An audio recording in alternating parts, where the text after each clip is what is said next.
Magandang araw po sa inyong lahat. Si Miss Jen po ulit ito at andito po tayo ulit sa ating paboritong tambayan, mga kwento ni Miss J. Ayan, kumusta naman kayo dyan? Mainit din ba dyan? Dahil dito sa amin sobrang init, parang sobrang init talaga ngayon sa Pilipinas tapos biglang uulan naman kapag hapon. Anyway, isang panibagong kwento na naman. Ang talaga namang magpapainit sa atin ngayon, at magpapakilig. Pero syempre, bago yan, ay wag nating kakalimutan na batiin yung ating mga avid listeners. So, hi po dyan kay Miss Feli Espana. Avid listener daw po siya. Ang ganda daw po ng boses ni Miss Jen. Ayan. Araw-araw daw siyang sumusubaybay. Maraming salamat po. Pa-shoutout din po daw kay Ma'am Joyce Latumbo. Hi po dyan, Ma'am Joyce. Kumusta kayo? And also to Jocelyn Tejada from Jordan. Ayan. And to Evelyn Puerto from Singkatulan, Makilala, North Cotabato. Hi po sa inyo, ma'am. And also to Malasi from Japan. Ayan. Maraming salamat po sa inyong walang sawang pagsuporta at pakikinig. Kaya naman, hindi namin kayo bibiguin dahil papakiligin na naman namin kayo ngayon sa isang panibagong kwento. At yan nga po ang ating tutunghayan ngayon. At ito nga po ang kwentong isinulat ng ating isa sa mga paboritong writer, At ito nga po si Ponyang. Ayan. At nandito ang kanyang kwento tungkol kay Ephraim and Cecilia. Kaya naman kung handa na kayong makinig dyan, ay tumutok na. Ang tiwala ay parang isang pirasong papel. Sa oras na mapunit o malukot, ay mahirap nang ibalik sa dati nitong itsura. Yon ang palaging pinanghahawakan ni Cecilia simula nang masaksihan niya kung paanong gumuho ang buong mundo sa pamilya nila dahil sa panluloko ng mismong kapatid ng kanyang ama. Dahil sa sama ng loob sa nangyari ay nagkasakit at namatay ang kanyang tatay. Napilitan din ang mga kapatid niya na tumigil na sa pag-aaral dahil sa kawalan ng pera. At ngayon, dahil sa lahat ng problema, ay ang nanay naman niya ang may sakit. Aba Cecilia, 2 buwan nang delay yung bayad nyo sa upa. May balak pa ba kayong magbayad? Kung wala na ay lumayas na lang kayo sa bahay ko. Purwisyo kayo sa negosyo. Bulyaw sa kanya ni Aling Belen, ang may-ari ng apartment na tinitirhan nila. Magbabayad ho kami, Aling Belen. Pakihintay na lang ho sana. Pagod naman niyang sagot. Abay kailan? Kailangan ko ng eksaktong petsa. Sa katapusan ho. Katapusan na naman? Yan din yung sinabi mo nung nakaraan. Pero hanggang ngayon, hindi ka pa rin nakakapagbayad. Baka naman sa katapusan na ng mundo yung sinasabi mo. Aanin ko pa yung pera nun, ha? Pasensya na ho talaga, Aling Belen. Alam niyo naman ho yung nangyari sa pamilya namin. 3 buwan pa lang ho simula ng ilibing namin ng tatay. Hindi po ho kami nakakabawi sa mga nagastos namin. Ay, hindi ko na problema yan. Ang dami-dami ko ng problema para isipin pa ang problema mo. Alam ko naman ho yun, Aling Belen. Pero sana ho, ay bigyan niyo po kami ng kaunting konsiderasyon. Wala na! Wala na akong maibibigay sa inyo dahil nasagad nyo na. Ang mabuti pa ay lumayas na lang kayo kung hindi kayo magbabayad ngayon din. Huwag naman ho sanang ganyan, Aling Belen. Wala ho kaming mapupuntahan. Wala akong pakialam kahit san pa kayong pulutin. Lumayas na kayo ngayon din! Matigas ang pusong sigaw pa nito sa kanya. At kahit ilang beses pa siyang nagmakaawa, nabigyan pa sila ng isang pagkakataon, ay hindi na talaga ito nakinig sa kanya. Halos madurog ang puso niya habang pinagmamasdan ang 2 niyang kapatid at ang nanay niyang umiiyak dahil sa nangyari. Doon na lang po muna tayo magpalipas ng gabi sa pwesto namin sa Talipapa. Kasya naman tayo doon kahit papano. Sabi na lamang niya para hindi gaanong malungkot ang mga ito. Paano na yung mga paninda mo kung doon tayo mamamalagi? Tanong ng kanyang inay. Huwag niyo na munang isipin yun, Nay. Ang mahalaga ay may bubong tayo na masisilungan ngayong gabi. Nakangiting sagot niya. Hindi na umimik pa ang kanyang ina kaya inutusan na niya ang mga kapatid niyang buhatin ang mga nadala nilang mga gamit papunta sa pwesto nila sa talipapa. At pagdating doon ay agad siyang naglatag ng mahihigaan nila sa sahig ng maliit niyang stall para makapagpahinga na sila. Ayos na ba sa inyong pwesto niyo? Tanong niya nang nakahiga na silang apat. Ayos na ate, komportable naman kami. Sagot ni Atan. Ang sumunod sa kanya. Sa tabi naman nito ay ang bunso nilang si JP na tulog na. Ikaw Nay, ayos ka lang ba dyan sa pwesto mo?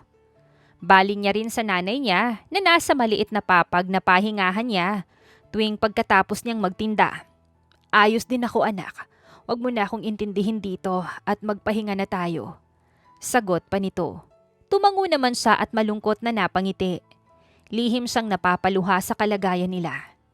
Ngunit wala naman siyang magagawa para mabago yun.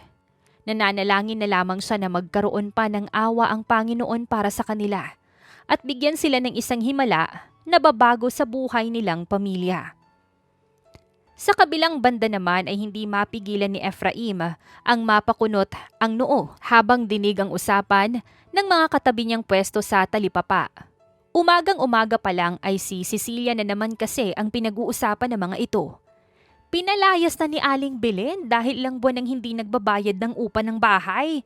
Kaya ngayon, ayan sila. Nagsisiksikan dyan sa pwesto nila na para bang mga sardinas. Ay, ang lupit naman talaga ni Aling Belen. Hindi man lang naawa sa tao. Alam naman niyang nangyari sa pamilya ni Cecilia. Negosyo kasi yon. Napupurwiso na kaya kailangan na niyang kumilos. Siya rin yung magiging kaawa-awa sa huli. Kung pagbibigyan niya ng paulit-ulit ang mga yan. Pinalayas sila ni Aling Belen. Hindi niya mapigilang makisingit sa usapan ng mga ito. Oo, pinalayas na nga. Eto kasing si Cecilia. 3 buwan nang hindi nagbabayad ng upa kay Aling Belen. Pero kamamatay lang ng tatay niya. Hindi ba yun kayang intindihin ni Aling Belen? Anya. Natawa naman ang dalawa sa sinabi niyang yun. Ito namang si Raim parang hindi negosyante. Kahit saang negosyo, kung ganyan ang customer mo, ay gugustuhin mo na lang na wag nang lumapit sa'yo. Malas sa negosyo ang tulad ng mga yan na hindi marunong tumupad sa mga responsibilidad nila. Magbabayad naman ho siguro siya kung hindi gipit yung sitwasyon nila. Sagot pa niya. Alam nga natin. Pero si Aling Belen, hindi. Isa pa, ganun talaga yung matandang yun. Masyadong gahaman yun pagdating sa pera. Wala kang maidadahilan doon. At kilala rin natin yung si Cecilia. Kahit na hirap na siya sa buhay, masyado pa ring mataas ang tingin sa sarili. Kaya ngayon ayan, ni isa, wala siyang malapitan para mahinga ng tulong. Kaya nga, kung sana ay maganda yung ugali niya, ay tutulungan ko siya kahit papano. Pwede ko silang patuloyin pansamantala sa silong ng bahay namin. Mas maayos-ayos naman yun at malawak ng kaunti kesa dyan sa pwesto niya dito. Hindi naman na siya nakaimik pa dahil hindi niya maitatanggi na totoo ang mga sinasabi ng mga ito. Iba nga ang ugali ni Cecilia. Masyado itong suplada na halos wala itong kaibigan sa palengke. Ganun pa man, hindi pa rin niya magawa na tumunganga lamang, lalo na't alam niya naman na may magagawa siya para tumulong. Bagay na ginagawa niya sa kung sino man ang nangangailangan sa mga kasamahan niya sa palengke. Kaya naman, nang napabisita siya sa mismong araw din na yon sa bagong bukas na restaurant ng pinsan niyang si Maximus, ay hindi na siya nag-aksaya pa ng pagkakataon na hinga nito ng tulong. May ipapakiusap sana ako sa'yo, Maximus. Simula pa niya. Ano yun? Sabihin mo lang. Pwede mo bang kunin yung kaibigan ko bilang supplier mo dito sa restaurant ng mga seafood? Ang kaibigan mo? Bakit di na lang ikaw? Malakas naman yung kita ng pwesto namin sa talipapa, kaya siya na lang yung kunin mo. Makakatulong sa pamilya niya nang napakalaki kung siya yung kukunin mong supplier. Sagot niya. Imbis naman na sumang-ayon, ay agad siya nitong tinaasan ng kilay. Sino naman yan? At bakit mo gustong tulungan? Dahil kailangan niya ng tulong. Babae ba or lalaki? Babae. Cecilia Ramos yung pangalan niya. Kaibigang babae, Raim? Tanong pa nito at base na rin sa pagtitig nito sa kanya, ay alam na niya kaagad ang iniisip nito. Oo, ulila na siya sa ama at siya ang breadwinner ng nanay niyang may sakit at mga kapatid na hindi pa nakapagtapos ng pag-aaral dahil sa kahirapan. Mukhang alam na alam mo yung buong kwento ng buhay niya. Hindi lihim yung buhay nila sa mga taga-Talipapa, Maximus. Lahat kami doon ay alam yung nangyayari sa pamilya nila. Paliwanag pa niya. Saglit pang tumitig sa kanya si Maximus bago ito dahan-dahan na tumango. Gusto mo bang malaman niya na ikaw yung tumulong sa kanya? Umiling agad siya. Mas makakabuti kung hindi niya malalaman. Kung ganon, ay papuntahin ko na lang mamaya si Patrick sa Talipapa para kunwari maghanap ng magiging supplier. Salamat. Hindi mo ako kailangang pasalamatan, Raim, pero gusto kong ipaalala sa'yo na malaki na ang problema ng pamilya natin pagdating sa mga babaeng pinipili ng mga pinsan natin. Huwag mo sanang isipin na porket pinayagan ng Abuela Corazon ang relasyon ng mga magulang mo, ay pwede mo na silang tularan. Paalala pa nito sa kanya. Hindi naman siya nakasagot. Naiintindihan niya ang pangamba nito, ngunit hindi madidiktahan ng responsibilidad at tungkulin ng pagiging miyembro ng angka nila ang hangarin niya sa buhay. Na kahit anong mangyari, ay hindi mahahadlangan ng pagiging delyano niya ang gusto niyang gawin. Samantala, halos maiyak naman si Cecilia sa magandang balita na natanggap niya mula sa isang estrangherong bigla na lamang sumulpot sa harap ng pwesto niya sa Talipapa. Kakayanin niyo kayong mag-supply sa restaurant namin araw-araw? Araw-araw ho? Oo, mga 20 kilos ng iba't ibang uri ng seafood. Kaya niyo ba? Dagdag pa nito. Halos manlaki naman yung mga mata niya sa narinig. Iniisip niya kaagad kung kaninong bangka siya kukuha ng mga hinihingi nito at kung gaano kalaki agad yung kikitain niya. Kaya ho! Kayang-kaya ho namin yun. Ano ho bang pangalan ng restaurant nyo? At kailan po kami magsisimula? Maximus. Nasa bayan yung restaurant. Kung kaya bukas, bukas na. Magsimula na kayo. Kaya ho namin magsimula bukas. Kung ganun po pumunta na lang po kayo mamaya sa restaurant para mapag-usapan nyo ng boss namin kung magkano yung magiging presuhan nyo sa mga isusupply nyo sa amin. At para na din makapirma kayo ng kontrata pag nagkasundo kayo ni boss. Sabi pa nito sa kanya. Parang bata na sunod-sunod tumango naman siya. Sige ho, pupunta ako mamaya. Magkita na lang tayo mamaya sa restaurant, miss. Cecilia Ramos po, sir. Aasahan kita mamaya sa restaurant, Miss Ramos. Sabihin mo na lang sa security namin na hinahanap mo ako, Patrick Gomez. Makakaasa ho kayo, Sir Patrick. Sagot naman niya. Nagpaalam ng aalis si Patrick pagkatapos noon at nang makalayo na ito sa pwesto niya ay hindi na niya napigilan ang mapatalon at mapatili sa tuwa. Napakabuti ng Diyos sa atin, Nay. Alam niyang higit tayong nangangailangan ngayon kaya binigyan niya agad tayo ng biyaya. Siyang tunay, kaya marapat lang napasalamatan natin siya. Magsimba tayo mamaya sa simbahan sa bayan. Tugon ng kanyang nanay. Sinang-ayunan nilang magkakapatid yon at bago pa dumating ang oras ng pagpunta niya sa restaurant, ay nag-ikot na muna siya sa mga mangingisda na pwede niyang pagkunan ng mga sariwang isda at iba pang lamang dagat na isusupply naman niya sa restaurant. 20 kilos ho ng iba't ibang klase ng lamang dagat yung kailangan ko, Mang Nestor. Kakayanin niyo ho kaya yon? Anya sa mangingisdang nilapitan niya. San mo naman dadalhin ng ganun karaming lamang dagat? Sa restaurant ho sa bayan. May lumapit sa akin kanina at gusto kong kunin bilang supplier nila ng isda. Kaya ngayon ho ay tinatanong ko kayo kung kaya niyo ba akong bigyan ng ganun kadaming produkto para may pagkakitaan tayo pareho. Paliwanag pa niya. Saglit namang napaisip si Mang Nestor. Magkano ba yung magiging presyohan natin? Gawin niyo hong mas mataas ng 10 piso per kilo ng bawat lamang dagat na maaangkat ko sa inyo. Mas mataas ng 10 sa presyuhan sa Talipapa? Oo, kumpirma niya. Dahil naman doon ay hindi na nagdalawang isip pa si Mang Nestor at agad nang sumang-ayon sa gusto niyang mangyari. Kaya pagkatapos ng pag-uusap nilang yun, ay agad na siyang nag-ayos para makapunta na sa restaurant na sinasabi ni Patrick. Ayos lang ba tong suot ko? Presentable ba? Oo ate, ang ganda mo nga Sagot naman ni Atan. Talaga? Maganda ako? Oo ate, ngayon lang kita nakita na ganyan yung ayos. At ang ganda-ganda mo, di ba inay, JP? Tama yung kapatid mo anak. Ang ganda-ganda mo, siguradong hindi ka mapapahiya pagdating mo doon. Puri pa ng kanyang ina sa kanya na sobrang nagpakilig sa kanya. Ang ganda nga, amoy isda naman. Biglang singit pa ni JP. JP, totoo naman inay. Amoy isda pa rin si ate kahit naligo na. Kaya dapat magpabango rin siya para hindi matakot sa kanya yung boss ng restaurant. Sagot pa ni JP. Inamoy naman niya kaagad ang kanyang sarili. At hindi nga niya maitatanggi na amoy isda pa rin siya kahit na naligo naman na siya. Naglotion naman na ako. Pero isda kasi yung kinakain natin kaya pati singaw ng katawan natin ay amoy isda na rin. Saad pa ni JP. Anong gagawin ko? Baka ayawan nila ako dahil sa amoy ko. Hindi naman siguro sila ganun kababaw, anak. Pero hindi rin tayo pwedeng magpakasiguro, inay. Kaya ang mabuti pa ay magpabango na lang din si ate. Saad pa ni Atan. Wala tayong ganun, kuya. Sagot pa ni JP. Di mamili. Sandali. May 50 pesos pa ako dito. May mabibili naman siguro akong pabango na ganitong halaga, no? Saad pa ni Atan. Agad naman siyang umiling at pinigilan ito. Hindi na, Atan, ako nang bahala. Manghihingi na lang ako dyan sa labas. Lumabas na siya at naghanap ng pwedeng hiraman ng pabango. Ngunit lahat ng mga lapitan niya ay wala nun. Susuko na sana siya at papayag na sa alok ng kapatid niya nang nakasalubong niya si Raim. Raim, sandali! Lakas loob niyang lapit sa binata.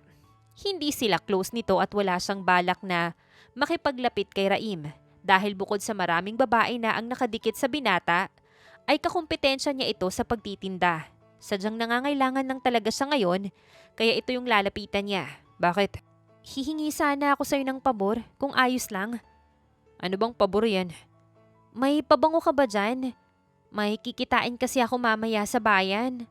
At kailangan ko ng pabango para naman hindi ko madala dun yung amoy ng mga isda dito sa talipapa. Tinitigan naman siya nito ng ilang segundo bago ito tumango. Kukunin ko. Salamat! Saglit na umalis si Raim at nang bumalik ito ay may dala na itong pabilog na bote ng pabango. Chanel? Basa niya bago yung spray sa katawan niya. Sa kapatid ko yan. Hindi ba siya magagalit na pinahiram mo sa akin to? Hindi naman. Marami naman siyang ganyan. Mag-spray ka pa. Utos pa nito sa kanya pagkatapos niyang mag-spray ng 2 beses. Sinunod naman niya yon at nag-spray pa ulit ng 2 beses. Kumusta? Hindi na ba ako amoy isda? Hindi na. Maganda't mabango na ba ako? Tanong pa niya. Tinanguan ulit siya nito. Oo. Talaga? Ayaw ko kasing mapahiya sa kamiting ko eh. Meeting? Imbis na sumagot naman, ay nginitian niya na lang si Raim. Salamat sa pabango. Sabi niya pa tsaka nagpaalam na aalis na. Walang anuman. Dinig naman niya ang sagot nito. Pero hindi na niya yon pinansin at diretso nang lumakad pabalik sa pwesto niya para ayain na ang pamilya niyang pumunta sa bayan para simulan na ang pagbabago ng estado ng buhay niya. Sa kabilang banda naman ay napapangiti si Raim habang nakatanaw sa pamilya ni Cecilia. Nagpapasalamat siya na hindi siya binigo ni Maximus sa hiningi niyang tulong dito. Saan kaya ang larga ng pamilyang yan? Tanong pa ni Mirna, ang tendera sa katabi niyang pwesto. Sa bayan daw. Sa bayan? Ano naman yung gagawin nila doon? Nagkibit balikat siya. Hindi ho nasabi ni Cecilia eh. Sus! May lumapit doon kanina na gwapong binata. Nag-alok na kunin siyang supplier ng isang restaurant. Baka yun yung pupuntahan nila. Supplier? At kaninong mangingisda naman siya kukuha ng isusupply niya? Usisan ng isa pa nilang katabi, kay Mang Nestor. Nagkausap na raw yung dalawa. At ang sabi ay tataasan ng 10 piso ang presyo ng kukunin sa kanya kumpara sa benta natin dito sa talipapa. Aba mainam! Gahaman din yung babaeng yun. Wala naman ho yatang problema sa ganun, Aling Mirna. Sabat pa niya. Anong wala? Panloloko yun. Dapat nga ay mas mababa yung bigay niya. Lalo na siguradong maramihan yung kukunin sa kanya. Kung gagawin niya yon, ay siguradong wala husang kikitain. Kilala din natin si Mang Nestor. Hindi yun papayag na hindi siya kikita ng malaki sa huli ng mga bangka niya. Saad pa nito? Kahit pa, hindi maganda yung gagawin niya. Isa pa, hindi ba't maapektuhan ka ng ginawa niya? Kay Mang Nestor ka din kumukuha ng paninda mo. Kung kukunin niya ang huli ng mga bangka ni Mang Nestor, ay ano pa yung mapupunta sa'yo? Hindi naman ho siguro ako mauubusan. Hindi po ako tatalikuran ni Mang Nestor, Aling Mirna. Kaya wag na kayong mag-alala. Sagot pa niya ulit. Ngunit tila wala itong balak na tumigil na halos lahat ng mapapadaan na tindera sa pwesto nito ay kinakausap nito tungkol sa bagay na yon. Hindi naman na niya yon pinansin pa at nagpatuloy na lang sa araw niya. Nakatanggap naman siya ng maikling mensahe galing kay Maximus. 2 oras ang nakalipas simula nang umalis si Cecilia at ang pamilya nito. We just signed the contract. Mensahe pa nito sa kanya. How much is it? 20,000 per 20 kilos of each seafood she'll deliver to us. I also gave an advance payment for tomorrow's delivery. That's a good deal. Thank you, Max. This is nothing. I just hope I won't get disappointed by this. I can guarantee that you won't. Cecilia's a good businesswoman. She always makes sure all her products are fresh and in good condition. You really know her that well, huh? Sagot nito sa kanya. At kahit na nagpapalitan lang sila ng mensahe, ay alam niya pa rin na salubong na ang mga kilay ng pinsan niya habang nagdududa sa tunay niyang intensyon sa pagtulong kay Cecilia. We've been business competitors since we were kids, Maximus. Of course, I know how she handles her business. Sagot din niya. Nakahinga naman siya ng maluwag nang hindi na ito sumagot pa, kaya itinago na niya ang cellphone niya at nagpatuloy na sa pagtatrabaho hanggang gabi at magsara na siya ng pwesto niya. Habang naglalakad naman papunta sa luma niyang pick-up, ay nakasalubong niya ulit si Cecilia at sa aura pa lang ng mukha nito ay halatang masayang-masaya na ito. Para sa'yo. Anito sabay abot sa kanya ng isang supot. Para sa akin? Oo, empanada yan. Bayad ko sa pabango na pinahiram mo sa akin. Ang sabi dun sa restaurant kanina ay ang bango-bango ko daw at amoy mamahalin. Hindi naman ako hihingi ng kapalit para dun. Alam ko, pero gusto ko pa din na bayaran yung ginawa mo para wala akong utang na loob na tatanawin sa'yo. Sagot pa nito. Hindi ako maniningil, kaya hindi mo kailangang isipin na may utang na loob ka sa akin, Cecilia. Ganun pa man, salamat dito sa empanada na bigay mo. Sabi na lang niya, maliit na bagay. Sige na, mauna na ako at maglilipat pa kami ng mga gamit sa bago naming apartment. May lilipatan na kayo? Oo, at may pambayad na ako kahit buong taon pa. Malakas na sabi nito, sapat para madinig ng mga nasa malapit sa kanila. Mabuti naman kung ganun. Kung kailangan mo ng tulong sa paglilipat, pwede naman ako. Ay naku, hindi na. Kaya na namin ng mga kapatid ko yung mga gamit namin. Sigurado ka? Oo naman. Bakit naman magiging hindi? Kami lang din naman yung nagdala ng mga yun dito. Tunog sarkastikong sagot naman ito. Hindi naman na siya umimik pa at tumango na lamang.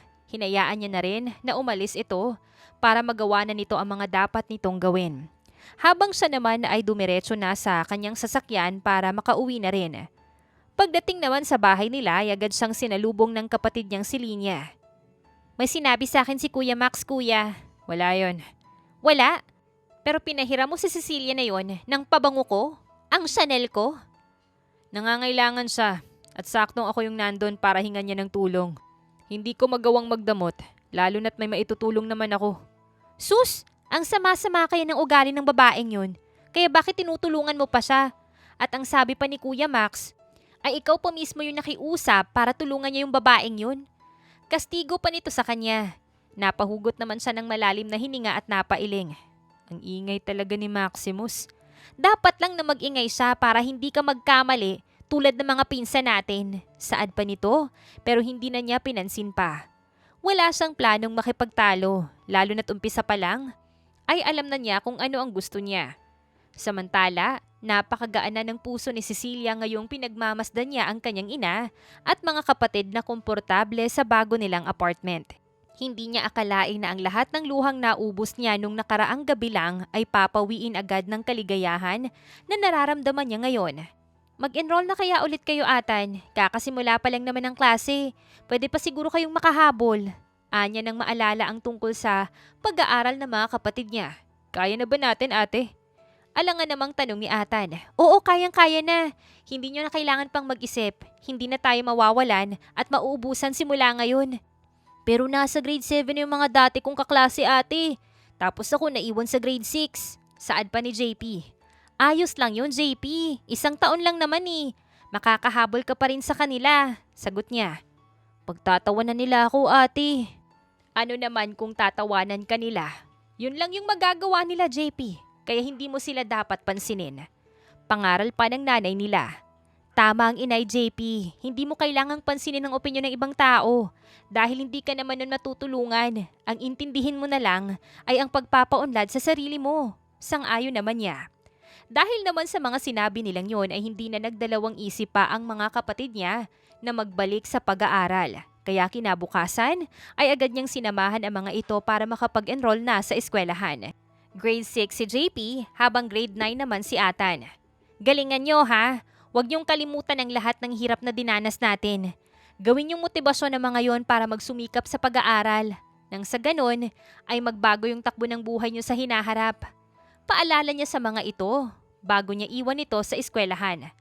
Tatandaan namin ate at hayaan mo, pag nakapagtapos na kami, ay kami naman yung bahala sa'yo. Babawi kami sa lahat ng sakripisyo mo para sa amin. Pangako pa ni Atan. Aasahan ko yan, kaya ang mabuti pa pumasok na kayo. Tulak pa niya sa mga ito. Pagkatapos niya naman doon ay agad siyang dumiretso sa talipapa para ayusin ang mga produktong ide-deliver niya sa restaurant ni Maximus.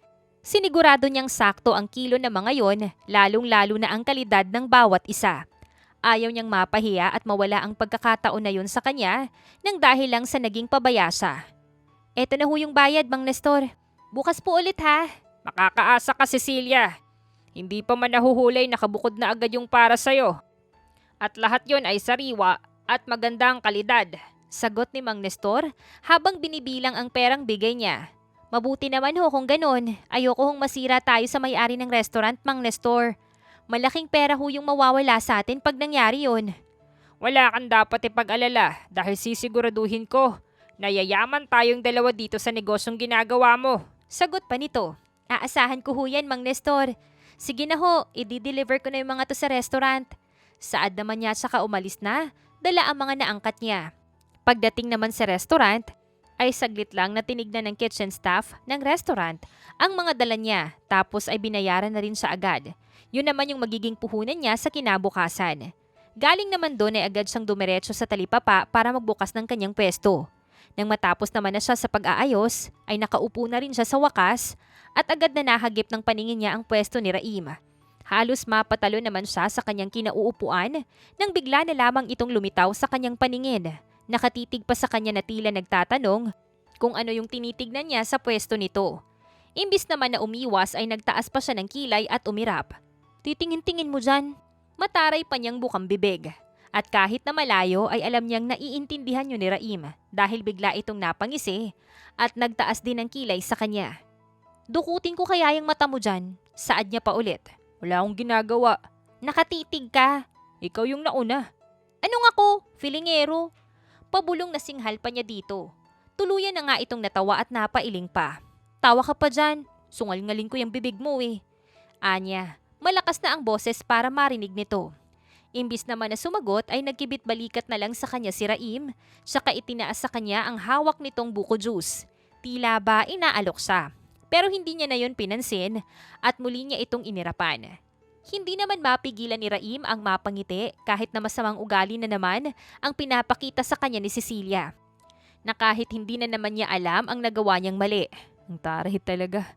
Napapailing na bulong na lamang niya sa kanyang sarili. Wala siyang maalala na nagawa niyang mali kay Cecilia. Para maging ganun ang ugali nito sa kanya. Ngunit dahil sanay na siya sa ganung ugali nito simula pagkabata nila, ay hindi na niya dinadamdam pa yon. Imbes ay tinatawanan na lamang niya. Sinapian yata si Cecilia.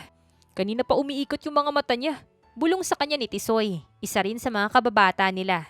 Hindi yan sinasapian, may sumpong lang. Sagot niya. Na naman? Kailan ba wala? Natatawang sagot niya. Hindi na rin napigilan ni Tisoy ang sarili na matawa na rin dahil sa sinabi niya. Lakas talaga ng amats niyang si Cecilia eh no? Hindi mo alam kung anong problema eh. Hayaan na lang natin kung dyan siya masaya. Sus! Ayaw mo pa kasing umamin. Siguro ay may ginawa kang hindi maganda sa kanya.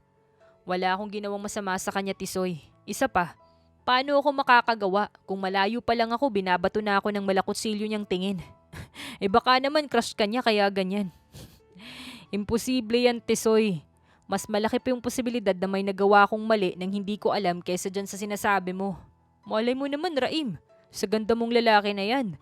Tuod na lang yung hindi magkakagusto sa'yo. Puri pa nito sa kanya. Napailing naman siya. Tigilan mo ako dyan sa mga sinasabi mo, Tisoy. Ano naman ba yung kailangan mo at naligaw ka na naman dito sa pwesto ko?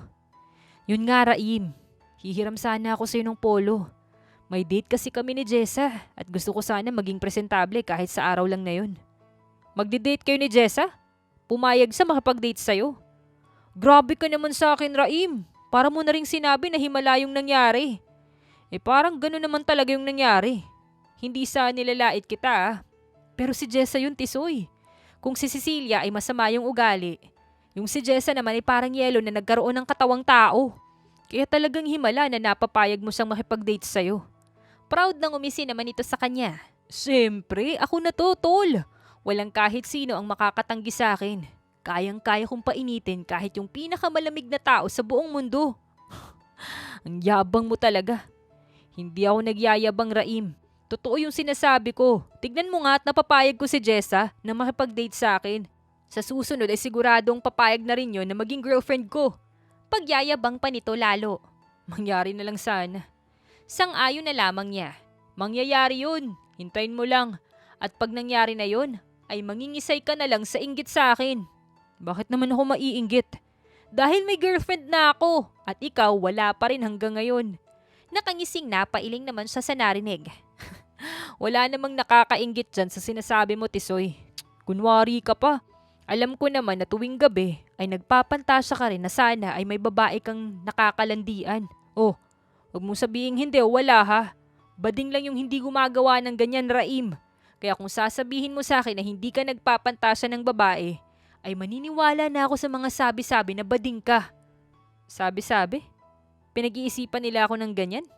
Oo, paano'y 30 ka na pero hanggang ngayon wala ka pa ring nagiging girlfriend. Kahit na isa man lang. Hindi porket hindi ako nag-girlfriend ay bading na ako, Tisoy. Magkababata tayo, dapat alam mo yan. Alam ko naman at pinagtatanggol kita. Alam ko na hindi ka pwedeng mag-girlfriend ng kahit na sino lang dyan. Dahil sa tradisyon ng angkan nyo. Bakit kasi sila lang yung may karapatan na mamili ng pwede nyong pakasalan? Hindi naman sa lahat ng pagkakataon. Hindi. Di pwede kang mamili kung sino yung gusto mo. Pwede. Oh, yun naman pala Bakit hindi ka na kumikilos at maghanap ng pwede mong girlfriend? Sino bang nagsabi na wala? Meron na! Kung ganun, ano pang ginagawa mo? Bakit wala ka pang ginagawa? Naghihintay lang ako ng tamang panahon. Maikling sagot niya at saka inabala ang sarili sa pag-aayos ng mga paninda niya. Tila naman naintriga si Tisoy sa sagot niya na inabot na sila ng dilim ngunit hindi pa rin siya nito tinatantanan sa kakatanong kung sino ang babaeng tinutukoy niya. Nanatili naman siyang tahimik hanggang sa napagod na ito kakatanong. Nang sumunod na mga araw naman ay kitang-kita na niya ang unti-unting pagbabago ng estado ng buhay ni na Cecilia at walang paglagyan ang kaligayahan sa puso niya dahil doon. Masaya siya na makita itong palagi nang nakangiti at tumatawa dahil naman doon ay hindi na siya nakatiis na hindi ito lapitan. Rianda? Alok niya kay Cecilia nang napadaan sa pwesto nito. Para saan naman yan? Bakit mo ako binibigyan yan? Wala lang. Ayaw mo ba? Anong kapalit? Hindi ako humihingi ng kapalit, Cecilia. Lason? Baka nilagyan mo yun ng lason Bakit ko naman gagawin yun? Para mabawasan yung kalaban mo dito sa talipapa. Matapang na sagot niya. Natawa naman na napailing naman siya. Hindi ako ganon, Cecilia. Hindi ko gagawin yon kahit kanino. Lalo na sa'yo. Paano naman ako makakasiguro Malay ko ba kung may nararamdaman ka palang lihim na inggit sa akin? Wala akong inggit sa'yo, Cecilia. Hindi pa rin ako naniniwala. Kaya sa'yo na yung merienda mo. Kaya ko namang bumili niyan Sagot pa nito.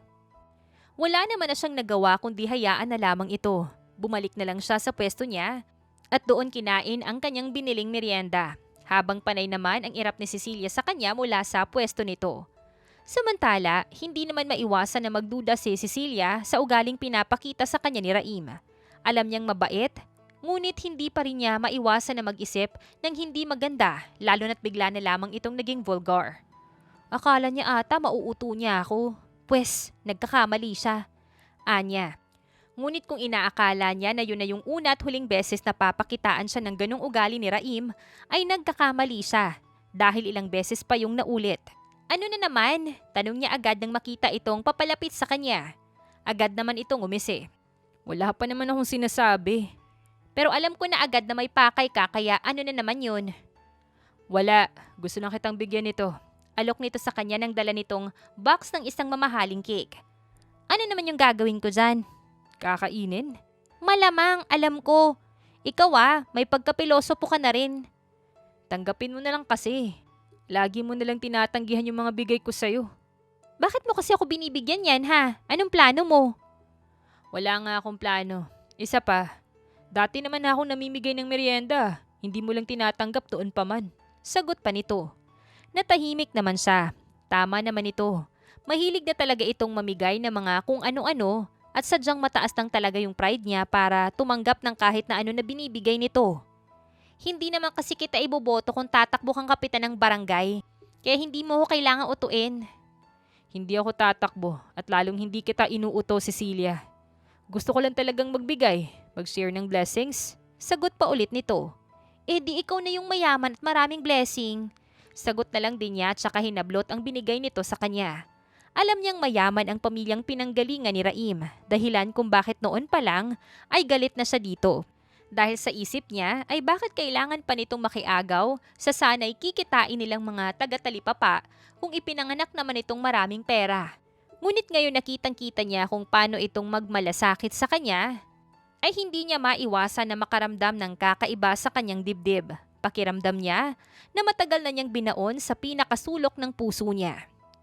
Umamin ka na nga sa akin, Raim. Crush mo ako, no? Kumpronta niya dito nang hatira na naman siya nito ng merienda.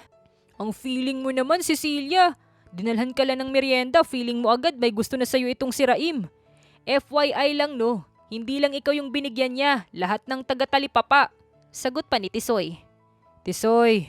Suway naman ni Raim sa kaibigan nito. Ayoko niyan. Sa iba nyo na lang yan ibigay, saad naman niya. Meron na yung bawat isa sa atin, Cecilia. Kaya kunin mo na. Giit pa ni Raim pero tinanggihan pa rin niya. Hindi na niya kayang tanggapin pa yon at kung akala niya ay huli na yon, ay mali pa rin siya. Dahil araw-araw may dumadating na merienda para sa kanya galing kay Raim.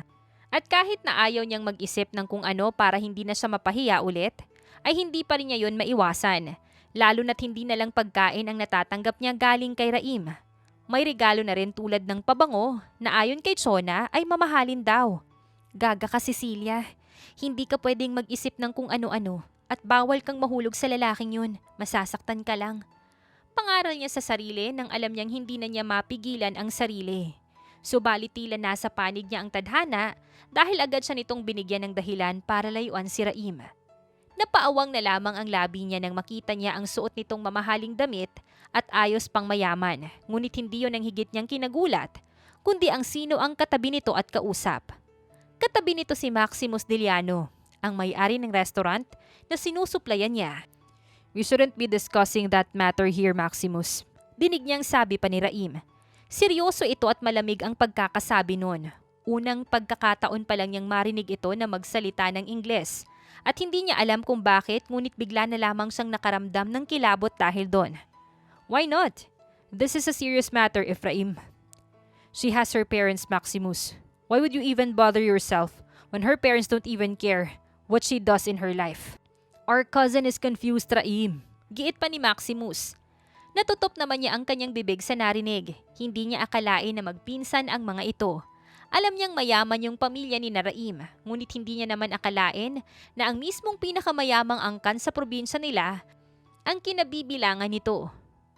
Confused but not stupid, Maximus. Let Aryan learn her lesson if she has not learned it from the first time. She's already too old not to know when she's being used and deceived.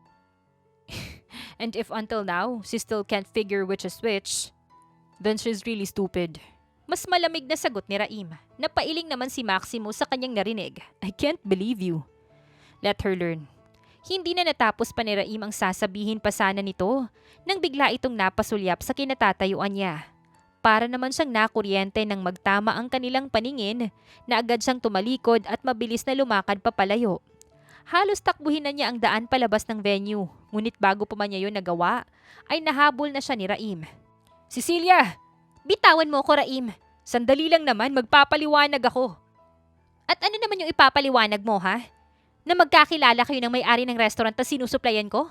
Na magpinsan kayo? At ikaw yung tinutukoy nila na nag-recommend sa akin para mag-supply sa kanila? Gusto ko lang naman makatulong sa'yo at sa pamilya mo, Cecilia. Sagot naman ito. Imbis na matuwa naman siya sa pag-amin nito ay mas lalo lang siyang nainis at nasaktan. Hindi niya akalain na hindi pala totoo ang lahat ng paniniwala niya tungkol sa kanyang sarili. Na hindi pala dahil sa sarili niyang kakayahan, kaya siya nasa magandang disposisyon ngayon. Akala ko magaling ako. Akala ko kaya ako kinuha. Dahil naniniwala sila na kaya ko silang bigyan ng pinakamagandang produkto kumpara sa iba. Hindi pala. Dahil lang pala yun sa'yo. Magaling ka. Alam natin yan. At ng lahat ng mga taga-talipapa. Kaya nga ikaw yung unang pumasok sa isip ko nang nangangailangan ng tulong yung pinsan ko para sa magsusupply ng seafood sa kanya. Gusto lang kitang tulungan. Salamat na lang. Pero hindi ko kailangan ng tulong mo. Malamig na sagot naman niya bago ito talikuran. Sinubukan pa ulit siya nitong habulin, kaya sinigawan niya na itong tigilan siya, kaya wala na ring nagawa pa si Raim, kundi ang hayaan siyang makaalis. Sa kabilang banda naman ay napahugot na lang ng malalim na hininga si Raim, habang pinapanood ang papalayong si Cecilia.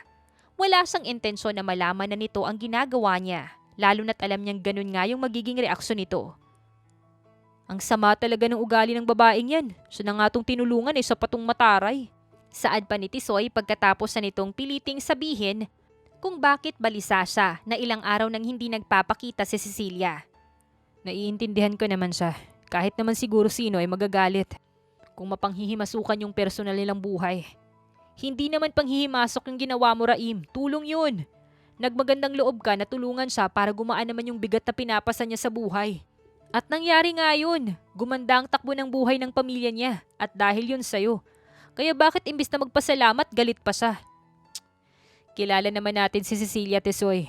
Alam natin yung ugali niya. Oo, alam natin na ang sama-sama ng ugali niya. Kaya ewan na lang kung may makatagal pang tao sa kanya. Saad pa ni Tisoy.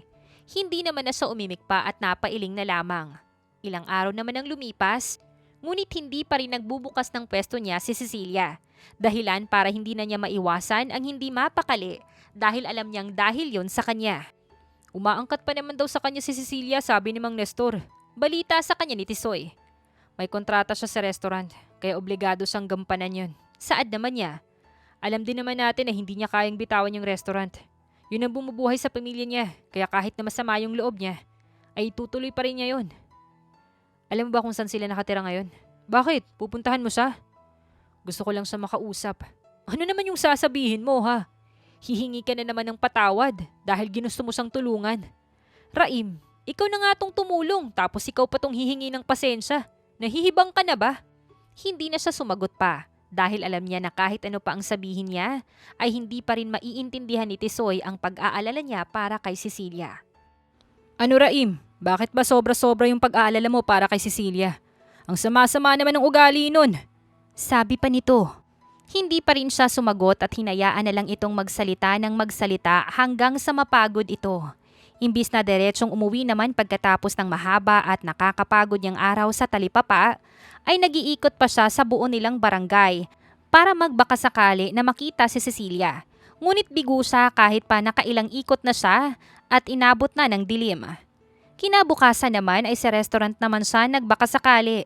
Umagang-umaga pa lang ay nandun na siya para abangan ang pagdating ni Cecilia doon. Why are you here this early, Efraim? Sita sa kanya ni Maximus nang makita siyang nakatambay sa loob ng sasakyan niya sa tapat ng restaurant. Hinihintay ko lang si Cecilia. Sagot naman niya, why here? Won't you see each other later? Umiling siya. Hindi na siya nagbubukas ng pwesto niya sa talipapa. Why? Dahil nalaman na niya ang totoo na ako ang tumulong na kunin mo siya bilang supplier. And so, ano naman kung nalaman niya? Nagalit siya. Ayaw niya kasi ng ganun. Pakiramdam niya ay kinakaawaan ko siya. And that bothers you? Nandito ka para makita siya dahil lang nagalit siya sa'yo. At hindi na siya nagpakita ulit sa talipapa. Taas kilay nitong tanong sa kanya. Hindi siya makaimik. Alam niya na agad ang tumatakbo sa isip ni Maximus at ayaw niyang patulan ang mga hinala nito. Why, Ephraim? Why do you care that she's mad at you? Magkaibigan kami, Maximus. Kung magkaibigan kayo, ay bakit naman siya magagalit kung nalaman niyang tinulungan mo siya? Dahil ayaw niyang kinakaawaan siya. Kinakaawaan mo ba siya? Hindi. Then why are you so affected that she's thinking like that? Kastigo pa nito sa kanya. Because I care for her, Maximus. At kung ano man yung naiisip mo, oo, tama ka. Pero pasensya na, Kasi wala akong oras sa paninermon mo ngayon. Sagot niya tsaka pinaandar ang sasakyan paalis doon.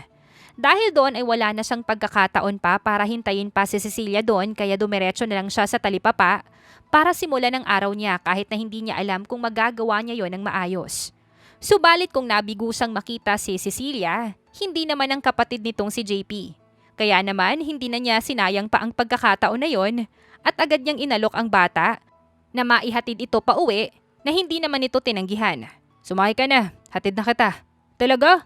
Hindi mo ko sisingilin, wala na kasi akong pera eh. Hindi kita sisingilin. Para kang ate mo, sigurista. Yun ang turo niya eh. Ang sabi niya, huwag agad maniwala o tumanggap hanggat hindi sigurado. Umalinaw yung usapan. Sagot pa nito habang sumasakay ng kanyang sasakyan. Hindi naman na nakakapagtaka na ituturo niya yun sa inyo. Nakangiti niyang sagot. Gusto niyang matawa sa sarili niya dahil sa bilis magbago ng mood niya. Nasa isang iglap ay bigla siyang sumigla at sumaya na para bang hindi siya maligaga noong mga nakalipas na araw. Samantala, hindi naman malaman ni Cecilia kung paano ang magiging reaksyon niya nang makita kung sino ang kasamang umuwi ng kanyang kapatid na si JP.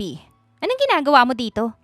Salubong niya agad. Hinila niya pa ito palabas ng bahay nila para hindi na marinig pa ng pamilya niya ang magiging pag-uusap nila. Gusto lang kitang makausap, Cecilia. Hindi natin kailangan mag-usap, Raim. Wala tayong pag-uusapan. Meron. At hindi ako matatahimik hanggat hindi ko nalilinaw sa iyong tunay na nangyari. Seryosong sagot pa nito. Natigilan naman siya sa tono ng pananalita nito. Masyado yung seryoso na sa tagal na nilang magkakilala ay ngayon niya lang ito narinig na magsalita ng ganun. Ayokong marinig at hindi rin naman yan mahalaga. Cecilia, please. Ang kulit mo naman, Raim. Sinabi ko na ayaw kitang makausap. Kaya bakit ba namimilit ka? Dahil ayokong galit ka sa akin. Sagot nito kasabay ng paghugot ng malalim na hininga. Ayokong ayawan mo ko. Anong ayaw magalit? Araw-araw mo nga akong ginagalit sa talipapa eh. Ikaw lang naman yung nagpapagalit sa sarili mo, Cecilia. Wala akong ginawa na pwede mo ikagalit. Pero ayos lang. Wala akong pakialam kung magalit ka sa akin. Ayos lang kahit anong isipin mo. Basta nasa akin yung atensyon mo. Ano? Baliw ka na ba? Siguro nga. Nakangisi pa nitong sagot. Hindi naman na niya napigilan ang mapamura dahil kahit hindi nito sabihin ng diretso, ay alam na niyang pinapahiwatig nito. At ayaw niya man ay parang tinatambol na agad ang puso niya sa bilis ng pagtibok nun. Hindi mo ko mapagtitripan, Raim. Kaya please lang tigilan mo ko. Sino ba ang nagsasabi na pinagtitripan kita? Kailan ba ako nagpakita ng ganyang ugali sa'yo? Hindi kahit minsan. Kahit madalas ay hindi makatarungan ng ugaling pinapakita niya kay Raim, ay hindi pa rin siya nito ginagantihan. Kahit pa nung mga bata pa sila, ay hindi niya ito nakitang nagalit sa kanya. Wala siyang kahit anong naisip tungkol doon. Ang akala niya ay sadyang mabait lang ito. Bakit mo ba sinasabi yan? Ano bang gusto mong mangyari ha? Wala. Gusto ko lang magpaliwanag sa'yo. Gusto ko lang malaman mo na wala akong ibang intensyon kundi ang tulungan ka. Bukod doon, wala na. Kung yun lang naman pala, edi okay. Okay? Okay na. Naniniwala na ako kaya pwede ka nang umalis. Sigurado ka? Oo nga. Kaya sige na, umuwi ka na sa inyo. Pwedeng mamaya na. Pwede bang dito na muna ako? Ano naman yung gagawin mo dito sa amin? Wala. Gusto ko lang na makausap ka pa. Nakangiti pa nitong sagot. Lalo namang nagwala ang puso niya na hindi na niya alam kung ano pa ang sasabihin niya. Namumula ka. Sita naman ni Raim sa kanya. Mainit kasi tapos pinapainit pa yung ulo ko. Hindi naman mainit ah. Mainit nga sabi. Umuwi ka na nga lang. Naiirita ako sa'yo. Taboy niya dito. Sinubukan niya pa itong itulak ngunit hindi man lang ito natinag kahit konti. Nang subukan pa niya ulit itong itulak ay hinuli na ni Raim ang kanyang kamay. Tsaka inilapat sa dibdib nito kung saan daman niya ang mabilis na pagtibok ng puso nito. Tulad ng sa kanya ay nagwawala rin ang puso nito. Bumalik ka na, Cecilia. Buksan mo na ulit yung pwesto mo sa talipapa para araw-araw ulit kitang makita. Sabi pa nito. Sira ulo ka, Raim. Bakit mo ba sinasabi ang mga yan sa akin? Gusto bang sabihin ko pa? Kulang pa ba yung pagpaparamdam ko? Masuyong sagot ulit nito. Hindi ako basta-bastang naniniwala sa ganyan lang. Hindi ako mabilis makumbinse kung walang malinaw na usapan. Kung ganon, sapat na ba to? Tanong sa kanya ni Raim tsaka siya kinabig sa bewang at hinalikan. Pakiramdam naman niya ay bigla na lamang tumigil ang pag-ikot ng mundo niya.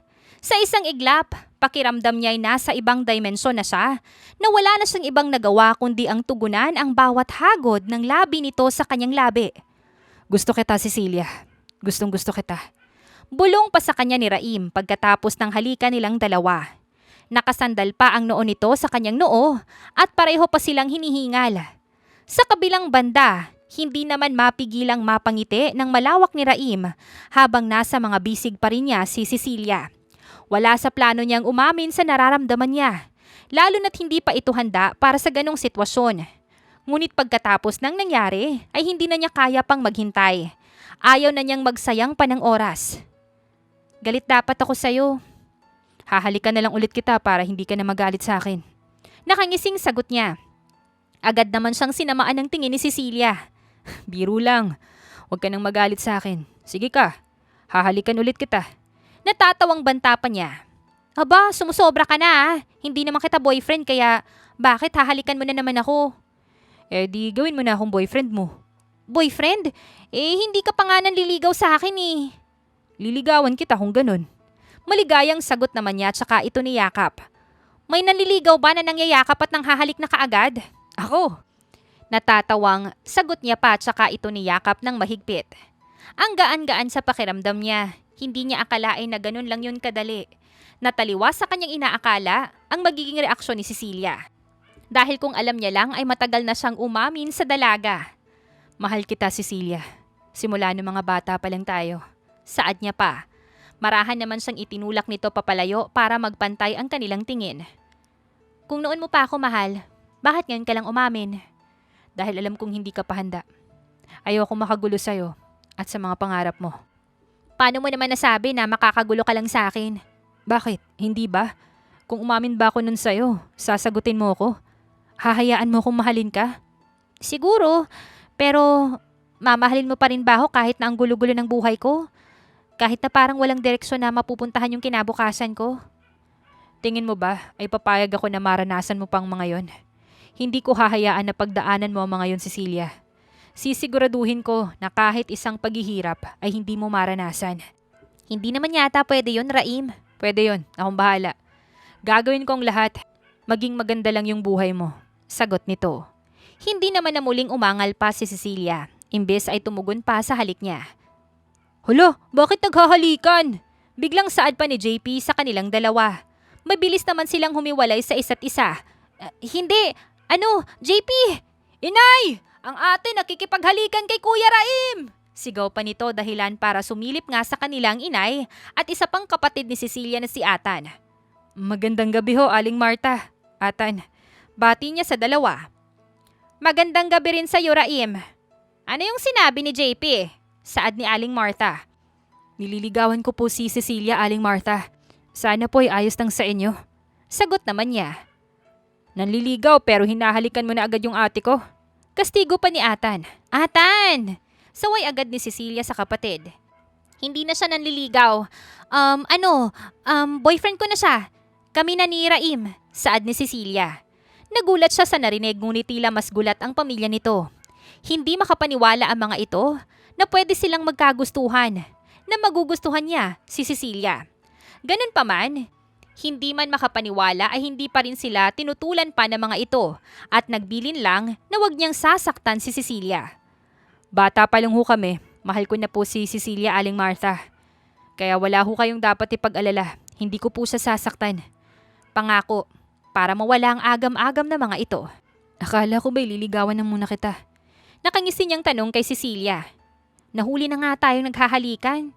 Kaya paano ko pa sasabihin sa kanila na nanliligaw ka pa lang? Araw-araw pa rin kitang liligawan kahit tayo na.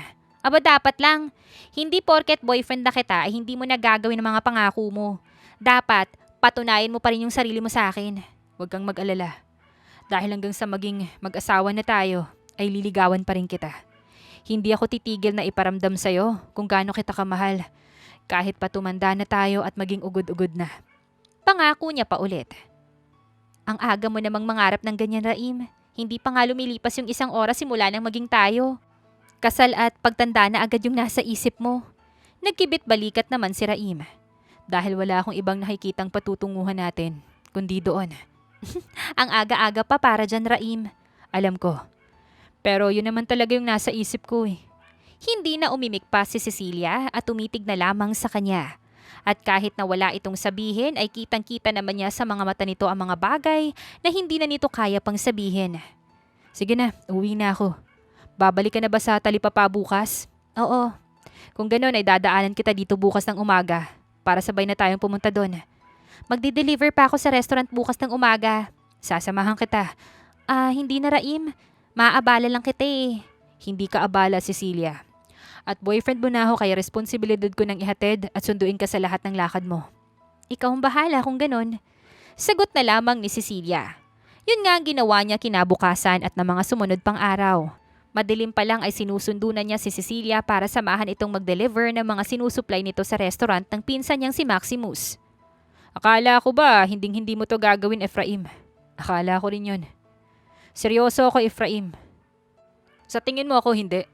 Maximus, matanda na ako para pangunahan mo yung mga desisyon ko. Pero nangako ka na hindi ka gagaya sa kanila. Nagkamali din ako kung ganon. Sa tingin mo ba'y mapipigilan ko yung nararamdaman ko? Kung siya talaga yung mahal ko? Wala kang pinagkaiba sa mga pinsan natin, Efraim. Sino bang nagsabi na gusto kong maging iba? Babae lang yan. Mahal ko siya, Maximus. Hintayin mo na ikaw naman ang malagay sa ganitong sitwasyon. Tignan natin kung mapanindigan mo pa rin ang paniniwala mo kaysa sa babaeng mahal mo. Sagot niya, tsaka ito iniwan doon. Alam niyang pagtalikod sa pamilya nila ang ginagawa niya. Ngunit wala na siyang pakialam doon dahil para sa kanya ay wala nang masihigit pa sa pag-ibig na nararamdaman niya para kay Cecilia. Samantala, hindi naman akalain ni Cecilia na ibang-iba pala ang pakiramdam ng inaalagaan at minamahal. Dahil unang pagkakataon simula nang mawala ang tatay niya, ay muli niyang naramdaman ang ginhawa na alam niyang may masasandalan siya. Matatanggap kaya nila ako? Nag-aalala niyang tanong na isama siya ni Raim para ipakilala sa mga magulang nito. Bakit naman hindi? Alam mo naman na yung dahilan, Raim. Kung iniisip mo ay dahil sa estado ng buhay natin, ay wala kang dapat ipag-alala tungkol dyan. Dahil tulad natin, galing din sa Talipapa yung mommy ko. Alam ko naman ang tungkol dyan, pero iba naman yung sitwasyon natin. Pinili ng buong angkanyo yung mommy mo, habang ako, ikaw lang yung may gustong pumili sa akin. At sapat na yon para hindi ka mangamba, Cecilia. Dahil hindi nila ako madidiktahan. Sagot nito tsaka marahang pinisil ang kamay niya. Napanatag naman siya ng kaunti dahil doon. Kahit papano ay nabawasan ng konti ang kanyang kaba. Ngunit nang sa wakas ay nakaharap na niya ang pamilya ni Raim, ay muli na namang kumabog ng mabilis ang kanyang dibdib. Dad, Mom, si Cecilia po, girlfriend ko. At eto naman yung mga magulang ko, sina Mirabela at Lucian Deliano. Pakilala sa kanya ni Raim. Magandang hapon po, ma'am, sir. Magandang hapon din sa'yo, iha. Bati sa kanya ng mommy ni Raim. Niyakap pa siya nito habang ngiti-ngiti. Nakakabigla naman ito. Ito yung unang beses na nagdala ng girlfriend itong si Efraim sa amin. Nakakatuwa. Saad naman ng daddy ni Raim. Dad, please. Ano? Wala naman akong sasabihing hindi maganda, anak. Totoong natutuwa kami ng mami mo dahil sa wakas ay mukhang may plano ka na sa buhay mo. Noon pa naman ako may plano. Naghihintay lang ako ng tamang oras. Sagot pa ni Raim tsaka sumulyap sa kanya. Kung ganon, ano na yung aasahan namin ngayon? Ikaw na ba ang susunod kay Emmet? Tanong pa ng kanyang daddy. Pag pumayag siya, Dad, sa ngayon ay mag-e-enjoy na muna kami. Sagot pa ni Raim. Napabaling naman siya kay Raim dahil hindi niya alam kung ano ang pinag-uusapan ng mag-ama. Hay nako, baka matakot yung si Cecilia sa mga pinag-uusapan yung mag-ama. Ang mabuti pa ay magmerienda na lang muna tayo. Nag-bake ako ng cake kanina. Singit pa ng mommy nito. Natawa naman ang dalawa, ngunit sumang-ayon din sa aya ng mommy ni Raim. Habang nagme-merienda naman sila ay panay yung tanong ng mga ito sa kanya. Halatang gustong-gusto siyang makilala at ni minsan ay hindi niya naramdaman na ayaw sa kanya ng mga ito. Dahilan para mabawasan ang nararamdaman niyang pangamba. Ang saya ng pamilya niyo. Anya nang ihatid siya ni Raim pa uwi. Magiging pamilya mo na rin sila kapag kinasal na tayo. Tumango naman siya. Masaya ako na tinanggap nila ako para sa'yo, Raim. Hindi ko kasi alam kung ano yung gagawin ko kung sakaling ayawan nila ako. Wala naman silang magagawa kung sakali. Hinding-hindi ako titigil hanggat hindi kita nagiging asawa. Kaya dapat lang na wag na silang kumontra. Paano kung itakwil ka nila? Wala namang problema sa akin yun. Hindi naman ako natatakot. Sagot pa nito. Hindi naman niya mapigilan na kiligin sa kanyang narinig. Ganyan mo ako kamahal? You don't have the idea kung gaano kita kamahal, Cecilia. Gusto kong malaman. Gusto mo? Taas kilay na tanong pa ni Raim. Oo, bakit? Paano mo ba gagawin? Imbis naman na sumagot, ay inilingan na lang siya nito. Tila ba hindi magandang ideya ang hinihiling niya? Oh, bakit ka umiiling? Hindi mo kaya or hindi totoo yung sinasabi mo? Don't test me, baby, please. Makaawa pa nito sa kanya. Inaano ba kita? Wala naman akong ginagawa. Gusto ko lang naman malaman kung gaano mo ako kamahal. Masama ba yun? No. But if you insist, I can show you that. However, you have to be ready to get married afterwards. Married? Bakit kailangan magpakasal? Ipapakita mo lang naman sa akin yung sinabi mong pagmamahal. Natatawa niyang sagot.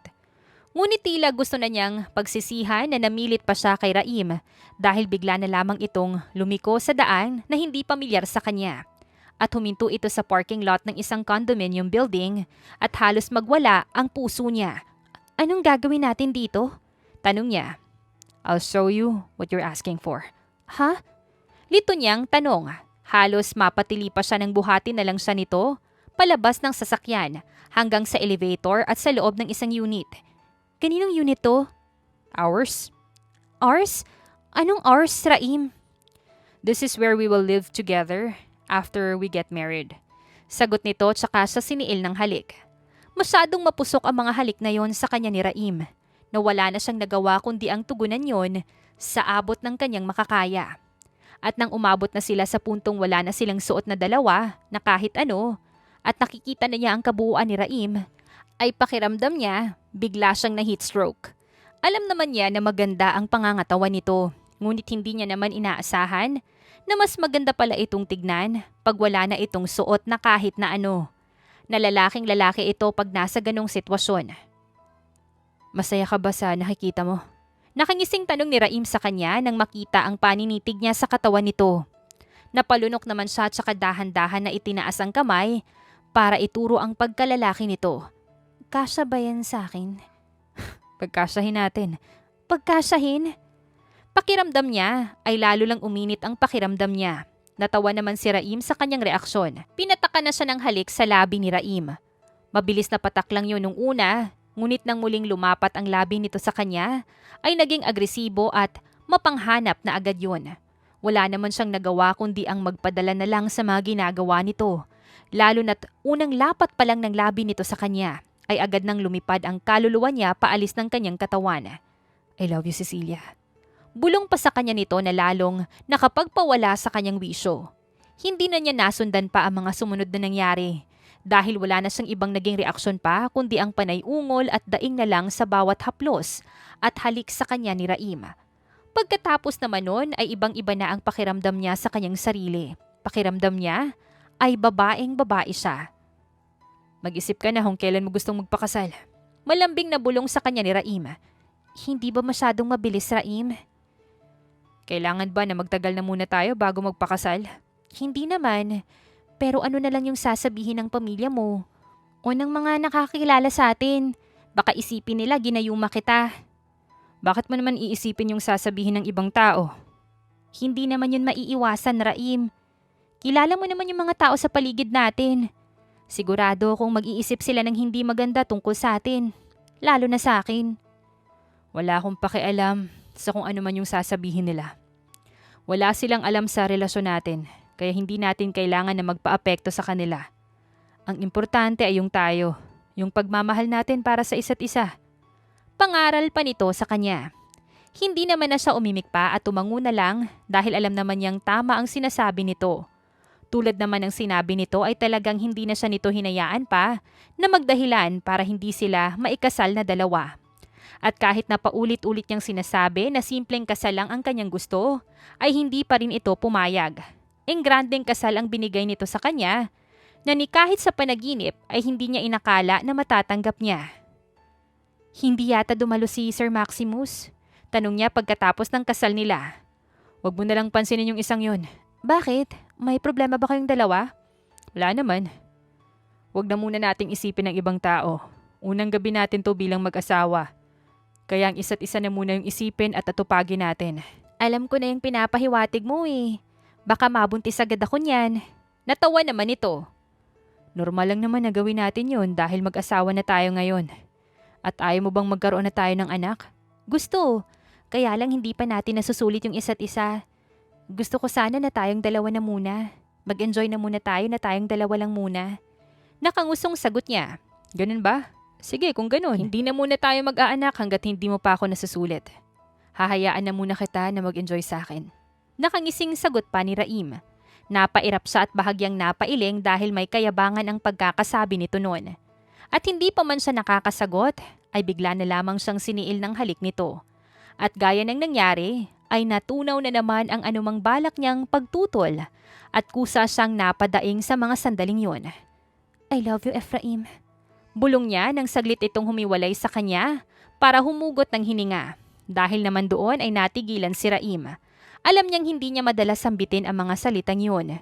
Ngunit alam naman niya sa puso niya kung gaano niya ito kamahal. Hindi rin niya malilimutan kung paano siyang minahal ni Raim sa kabila ng kanyang mga kahinaan at pagkukulang. Tinanggap siya nito ng walang kondisyon at hindi siya kailanman pinaramdaman na kulang siya. Kaya naman buong puso niya itong susuklian. Sisiguraduhin niyang mararamdaman ni Raim araw-araw kung gaano niya ito kamahal. Magiging mabuti siyang kabiyak tulad ng kabutihang pinapakita ni Raim sa kanya sa bawat araw.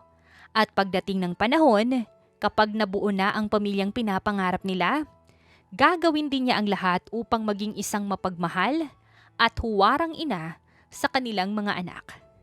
At dito na nga po nagtatapos ang kwentong pag-ibig ni Cecilia at ni Raim. Naway kayo po ay kinilig at may natutunan sa kwentong ating napagsaluhan ngayong araw. Muli po, maraming salamat sa inyong walang sawang pagsuporta at pakikinig. Hanggang sa susunod, abangan pa rin po ang mga kwentong puno ng aral, pagmamahal at inspirasyon. Siyempre, dito pa rin po yan sa inyong inaabangang mga kwento ni Miss J.